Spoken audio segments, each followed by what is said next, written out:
Thanks, Karen, and good evening, everyone.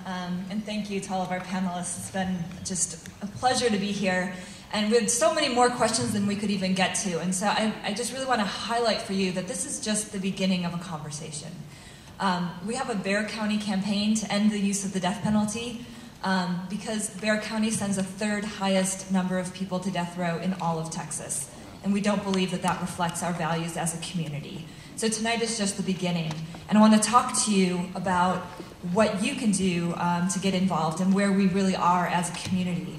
As you've heard through the discussion tonight, Texas continues to lead the way in the nation for having the highest number of executions, but the momentum is on our side and things are changing, even here in Texas. And tonight, you were part of a new conversation. These types of conversations are happening around the state and across the country. And there's a new moment in time considering all of the coverage that this issue is getting, whether it be from the applause at the Republican debates recently, or whether it be the outrage at the execution of Troy Davis in Georgia last month, despite all of the doubts about his guilt. This is a new time, and there's new consciousness, and we need you to be the eyes and ears in the community to help lift your voices. So, I would like to invite you to think about how we can keep this dialogue going beyond tonight, beyond this room.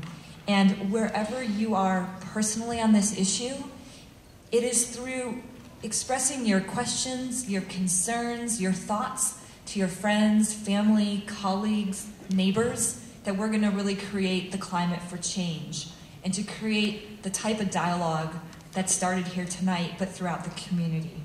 And for those of you that are ready to become more involved, I encourage you to sign up to be a member of the Texas Coalition to Abolish the Death Penalty.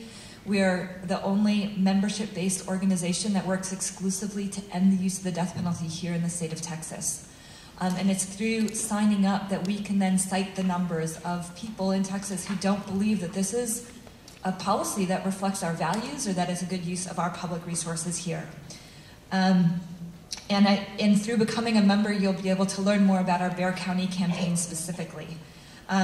We believe that this high number of death sentences out of Bexar County does not reflect our values, but we also believe that it's not a good use of our county resources. It is the county budget that goes to pay for these sentences and that fuel the death penalty system. And so here locally, you do have power, you do have a voice, and you don't need to wait for the state to act. So I encourage you to reach out to your county commissioners and make your voice be heard locally, and we'll help you do that. In your program, you'll see there is a blue sheet, which is a pledge card.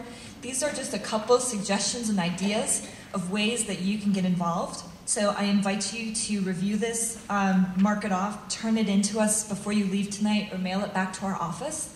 And this is the way we'll know how to connect with you, what piques your interest, or how you want to help us bring this to your congregations or community organizations that you're a part of.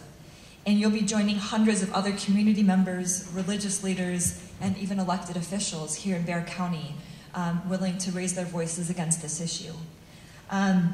Also, I would like to raise to your attention on this card, there's some information that we're having our next community activist training on December 3rd. So you can sign up online, or you can leave us your card and let us know that you're interested in participating in that. We did one in June, several of you are here tonight, and it was an amazing opportunity to dig deep into the types of questions that were raised tonight, but also to look at how do we take that next level, to look into where do we go from here beyond just the conversation.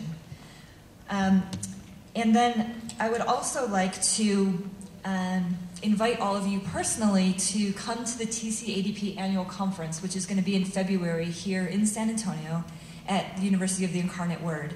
So it's a day-long conference with keynote speakers, workshops, and places where we can get into some of the specifics of these questions around restorative justice or around legislative advocacy and other topics. And before you leave tonight, there's one other very, very important thing that you can do right now to make your voices heard.